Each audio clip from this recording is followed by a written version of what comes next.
When we were asked if we wanted to help with the Delfino olive harvest in Ofena, Italy, we weren't under the misconception that the process was going to be highly mechanized. Unlike big, corporately produced olive oil, where much of the harvesting is mechanized, here most of the olive harvesting is done the old-fashioned way. After all, this is a small one-person operation, one in which friends and family are recruited to help with the harvest. Some of those people return annually and make a holiday out of it, while others, like ourselves, make it a one-time expedition to be able to say with an air of romanticism, we picked olives in Italy. In saying that, we also weren't anticipating the amount of work that was required to get the olives from the trees to the press room. Before we embarked on our journey to Italy, Angelo Delfino and his wife Adriana met with me to prepare me for what I could expect with respect to the town of Ofena and the harvesting process itself. At times, as with most couples trying to relay stories, there seemed to be some differences in remembering how past experiences unfolded and the timelines involved. But, there are some flaws in what you're saying. They're not big flaws. It's just that, it's the timing and everything else. Well, Angelo, why don't you tell Brad what you remembered, how your family did? That's fine. Yeah. You lay the nets for a fairly large amount of space because eventually when you start beating with a bit of a beater on the olives, they tend to sometimes land a bit far from the tree. But you also make sure that the trunk itself, there's a piece of cloth or a rag that because of gravity, for some reason, a lot of the olives just tend to fall in that area. So once the nets are down, then the operation starts. In some instances, and particularly when harvesting on a hill, the ends of the nets are rolled up, so when the olive hits the net and starts rolling down the hill, the olives get caught up in the bunched up portion of the net. Depending on the proximity to other vegetation in the area, sometimes the nets are strategically placed on top of bushes, walls, etc., to again help divert the olives in the desired direction. In a few instances, we were even forced to hold the nets up by hand while harvesting took place literally in front of our eyes. For the higher part, at one time, it was strictly ladders or climbing up the tree, but that was a fairly dangerous situation. But now, a majority of the people that are picking olives, they have this small machine that is a combination of what looks like fingers that move back and forth. And they're driven by a regular car battery.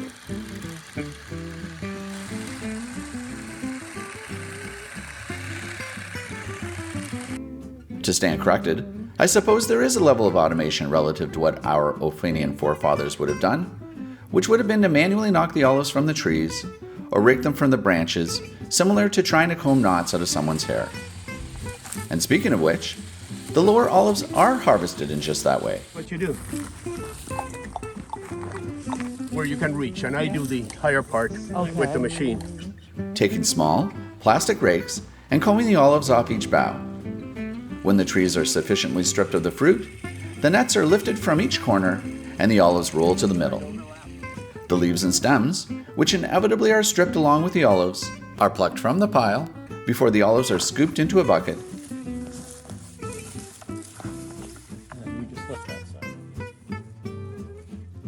and dumped into a large burlap or plastic bag.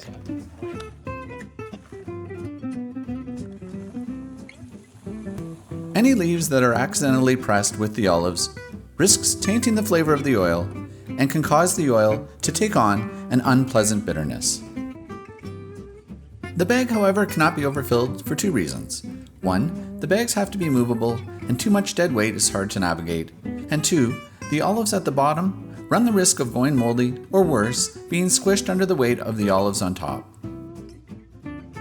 The bags of olives are loaded into Angelo's car, a car that only hours earlier arrived packed to the brim with nets, rakes, tines, and mortadella sandwiches, the latter of which were devoured at our lunch break. The olives are transported back to Angelo's garage, where they are temporarily stored before there's enough weight that it makes sense to bring them to the Frontoyo for pressing. Once the olives arrive at the Frontoyo, they are destined for the press to ultimately become olive oil.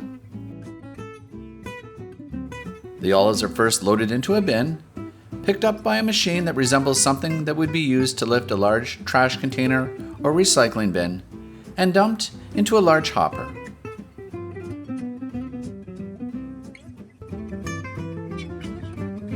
Once in the hopper, the olives are shot up into a large collector at the top of the sorter. The olives are carried down the 45-degree incline of the sorter and are shaken back and forth to eliminate any further stems and leaves that may have escaped human sorting. Under the metal belt is a large bin that is used to collect the discarded leaves and stems. The olives are once again collected in a large hopper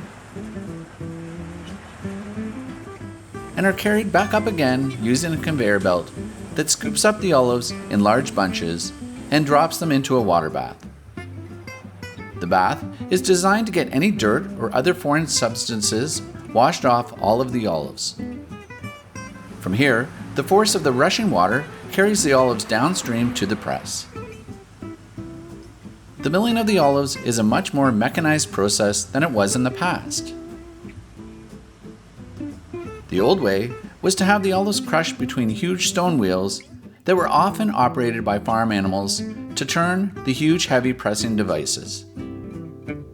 From there, the paste was pressed between layers of burlap mats to extract the oil. Today, however, after the olives are cleaned, they are deposited into a rotating steel drum in which tiny hammers are used to crush the fruit. The paste is then transferred into a malaxer.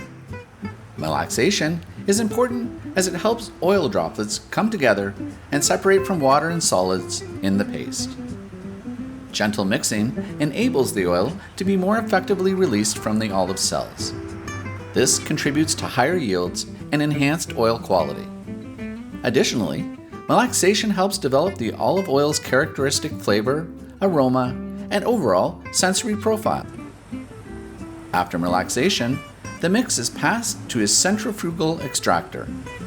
The objective is to separate the pumice, which are skins, pits, olive solids, and water, from the oil. In some cases, there is a second centrifuge that is used as one last attempt at separating the oil from the water. The final process is having the oil gathered in a large container where it is to be stored before it finally gets to the bottling stage. As we wound down our olive picking experience, the labor that was involved was far more than even we had anticipated. From prepping the location with nets, to harvesting the olives either by hand or by machine, and eventually gathering the olives,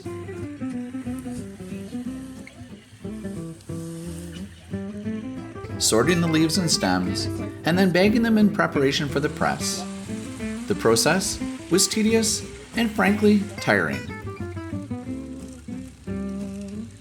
Despite this, being out in the unseasonably warm, arid climate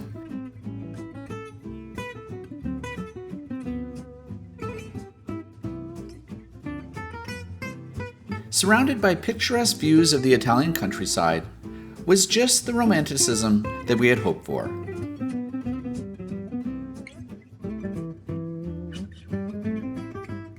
That, and being able to enjoy the lifestyle of living like a local for a week. Immersing in the culture and enjoying the food and wine while knowing that we had earned that extra bit of pasta or bread working in the fields. This was one trip that will never be forgotten, and just as importantly, another small corner of Italy that would have been completely overlooked